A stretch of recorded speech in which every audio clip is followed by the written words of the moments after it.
It's just coming up inside my heart to maybe share something.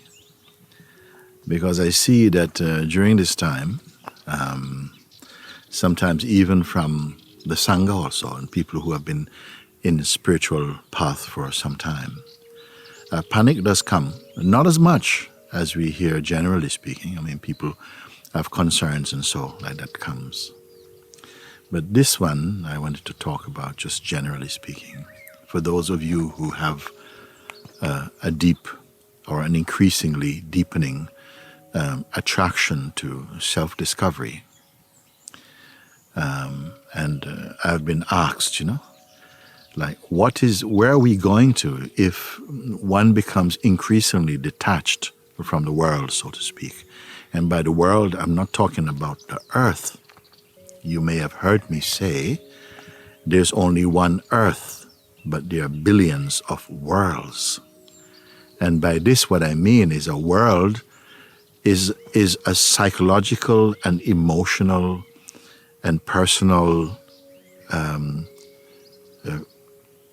creation in the mind. And we are largely living in our conditioned mind, leading the way very often. For many people it is like that. Another illustration could be that, when we go to sleep and you have a dream, your dream is a very unique experience. Even if your most beloved was right next to you and you were having a tremendous dream, there's no way that you could plug in, even if the technology was available, you couldn't plug in and experience that dream together in the same way that you experience it. Okay? Because our experiencing is subjective and very personal. And why I'm saying this is that our life in the waking state, the world is also very personally, subjectively perceived by each one. No? So we have a common misconception that we're all together having the same experience. We often talk like that when we say, but I want to give you this because it's really nice. Taste this, it's fantastic. You say, no, but you don't know how it will be experienced by someone else. So we still continue. And that's part of the big field of illusions and delusions that we live in largely. So when I say that we are becoming less and less attached to the worldly mind,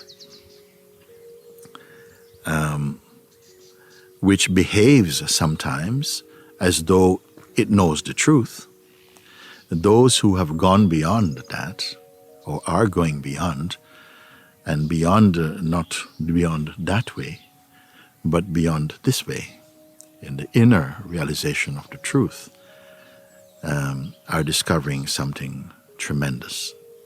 What the mind can offer to us, all the adventures, it can offer, yes, pleasures, but not happiness. You see? It can ask you can be offered a sense of resting, but not peace. The peace that I speak about is coming from the truth within you.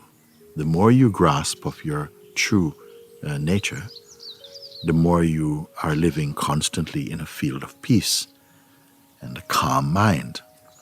So I just wanted to say today that sometimes people wonder if you are somehow appearing to be retracting from the world, so to speak.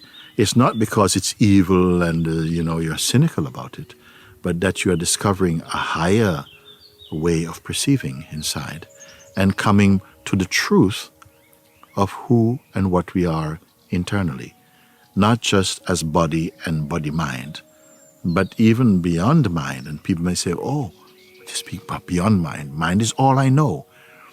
Well, mind is all you. Mind offers a kind of knowledge which is actually not as deep as you think. It is deep only in appearance. For depth, I don't even want to use the word deep. The truth is not deep. The truth is here. It is just not recognized. And for those who have come to a place of seeing, what is the life like of one who is dropping personal identity or going beyond, transcending the worldly pull that comes from the mind? What is the life like? Well, actually, it's very beautiful.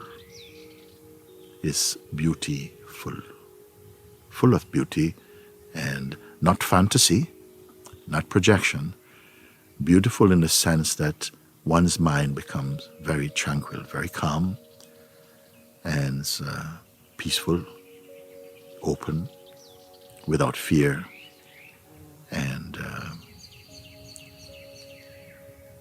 loving. Not necessarily loving in the going around loving in this way. It might include that also, but no.